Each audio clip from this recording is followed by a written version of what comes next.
Baik pemirsa, kembali lagi di program Penyejuk Kolbu, insya Allah membuat hati kita semakin sejuk. Nah, tentunya tadi saya sudah berbincang-bincang dengan Ude ya mengenai zikir ya, mengenai keutamakan zikir. Karena salah satunya tadi adalah membuat hati kita semakin tenang gitu ya. Bahkan tadi saya akan bertanya ke Ude mengenai waktu-waktu yang dianjurkan nih Ude untuk berzikir. Apakah misalkannya kadang orang ada yang berzikir itu sambil dalam perjalanan, misalkan perjalanan jauh gitu ya. Yeah. Dan apakah juga untuk zikir ini harus selalu ada kan saya suka lihat kan ada bawa tasbih gitu ya untuk menghitung bacaan-bacaan zikir. Nah, kemudian juga ini saya tanyakan tuh di sini kan tertarik zikir pagi petang. Nah, apakah memang zikir itu dianjurkannya sehari 2 kali, sehari 3 kali atau memang berapa nih Ude? Baik, bicara mengenai zikir, zikir itu kan punya arti adalah ingat, mengingat. Zikir itu punya makna adalah punya arti merenung, kemudian menyebut ya. Dan termasuk dalam pengertian zikir ialah doa. Doa itu adalah termasuk zikir. Kita berdoa setiap hari itu zikir. Kemudian membaca Al-Quran juga termasuk zikir. Lantas kita bertasbih mensucikan Allah termasuk zikir. Kita takbir mengagungkan Allah termasuk zikir. Kita tahmid memuji Allah termasuk zikir. Kita kemudian tahlil mentauhidkan Allah juga termasuk zikir. Mengucapkan hauqalah la haula wala quwata illa billah itu juga termasuk zikir. Dan tentu masih banyak yang lainnya. Nah, jamaah juga pemirsa yang Allah Subhanahu wa taala muliakan, ada zikir yang menyatu dengan ibadah. Zikir yang menyatu dengan ibadah itu seperti sholat, tawaf, sa'i, wukuf. Itu adalah zikir yang termasuk ataupun menyatu dengan ibadah-ibadah lainnya. Ada pula zikir yang dilakukan tersendiri. Diucapkan pada saat-saat tertentu atau pada setiap saat. Nah, zikir pagi, zikir petang, bada subuh, teman-teman ya, pemirsa melakukan zikir. Bada asar ya, di sore hari, di petang hari, zikir. Nah, zikirnya gimana? Kalimat zikirnya apa? Sudah ada di bukunya ya. Tipis, ini bukunya tipis, tetapi dalam ya maknanya ya. Jadi teman-teman, Bapak Ibu jamaah rahimakumullah, saya menghadirkan ataupun membuat buku ini tiada lain, jangan lihat tipisnya ya, jangan lihat harganya cuma Rp10.000. Tetapi ini punya kandungan makna yang insya Allah ma'thur ya, sesuai dengan Al-Quran dan As-Sunnah. Jadi zikir apa saja sih kalau pagi hari itu? Zikir apa saja sih kalau sore hari itu? Dan zikir apa yang harus saya ucapkan setelah sholat fardu? Ba'da sholat fardu, jangan langsung berdiri, jangan langsung main handphone, jangan langsung meninggalkan tempat sholatnya. Zikir dulu.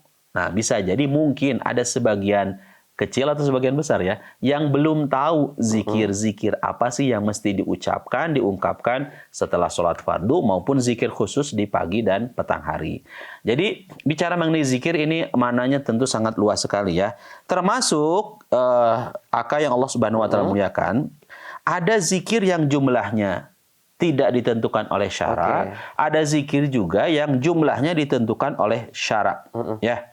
Dan termasuk ya, ada zikir juga dalam pengertian yang lain. Pengertian yang lainnya apa? Zikir dalam pengertian ingat atau mengingat Allah hendaknya dilakukan pada setiap saat. Dimanapun, apapun aktivitas yang sedang kita lakukan, kita mesti zikir. Seorang muslim hendaknya jangan sampai melupakan Allah. Artinya selalu ingat. Nah, apa kemudian urgensi pentingnya kita mengingat Allah? Pentingnya kita mengingat Allah, pentingnya kita zikir kepada Allah. Ini kita akan menjadi hamba-hamba Allah yang makin hari jadi makin taat ke Allah. Ya, kalau kitanya zikir, perbuatan dosa itu akan ditinggalkan. Dan kalau kita zikir, kemaksiatan tidak akan kita lakukan. Ini manfaat makna ataupun urgensi dari zikir. Jadi zikir ini Masya Allah, tabarakallah, punya tadi ya, hikmah, ketenteraman, ketenangan.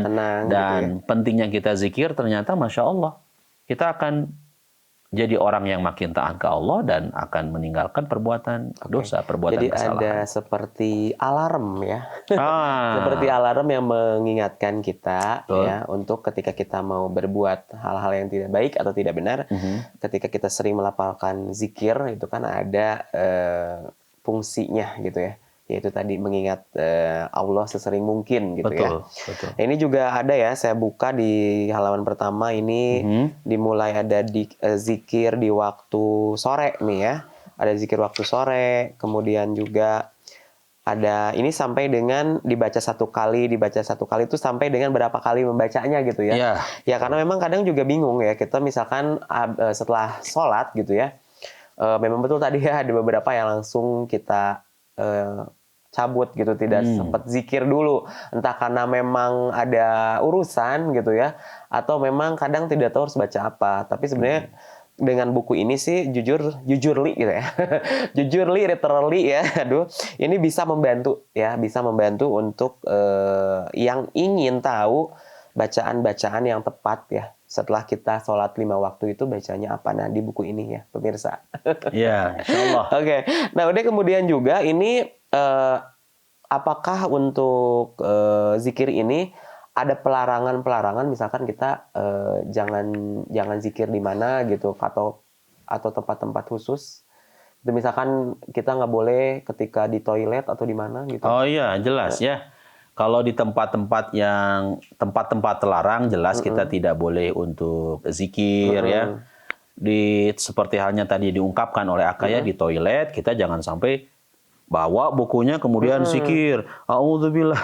Nah gitu. Soalnya kan kadang kalau kita ngelihat misalkan kita aduh toiletnya estetik ya kalau sekarang gitu kan. Enak gitu, nyaman. Udahlah di dalam buku ini kan kadang daripada ngalamun gitu kan mau zikir tapi kan itu mah jangan.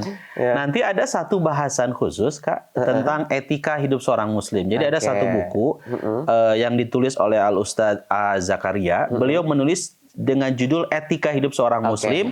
Di antara babnya adalah etika ketika buang hajat. Jadi ketika kita buang hajat, ketika kita di toilet, itu ada etikanya loh. Tidak boleh bernyanyi di sana, tidak boleh berbicara, ngobrol, berbincang-bincang ya. Termasuk tidak boleh kita zikir, doa, apalagi baca Quran, baca sholawat di dalam toilet, ya tentu tidak diperkenankan. Maka yang diperkenankan itu adalah di tempat-tempat yang memang diperbolehkan oleh syariat. Kita mau zikir khusus gitu ya, ba'da sholat. Kemudian kita bisa lakukan mungkin entah di luar masjid kan bisa di ya. Taman ya. Di taman lah, sambil gitu kan. menikmati udara sore hari. Tadi gitu yang akan sampaikan di alam ketika healing, biar nggak ulang-ulang kan, zikir. Melihat sunset, melihat sunrise gitu ya. Masya Allah di pantainya. Iya. Jadi kan di pantainya tidak aneh-aneh gitu ya. Di pantainya ini pagi-pagi, melihat deburan ombak. Masya Allah. Sambil kita baca nih dikir di waktu pagi ya kan, waktu sore gitu ya. Ini Masya Allah ya, ini ada sampai ada dibaca 3 kali, dibaca 1 kalinya itu ada ya. Jadi memang ini sangat bermanfaat sekali ya. Nah kemudian juga mengenai tadi kan untuk anjuran ya. Udah nih kalau untuk anjurannya sendiri untuk dasar hukum dari kita berzikir itu di surat apa nih Ude? Ya, kalau kita perhatikan ini masuk kepada pembahasan yang nanti kita akan sampaikan di segmen berikutnya, gitu ya. Jadi biar penasaran. Nah, betul ya. Jadi ini pertanyaan saya belum terjawab. Jadi untuk zikir itu apakah ada anjurannya, ada perintahnya, baik itu di dalam Al-Qur'an atau Al-Hadis, tentunya nanti akan saya bahas setelah jeda pariwara berikut ini.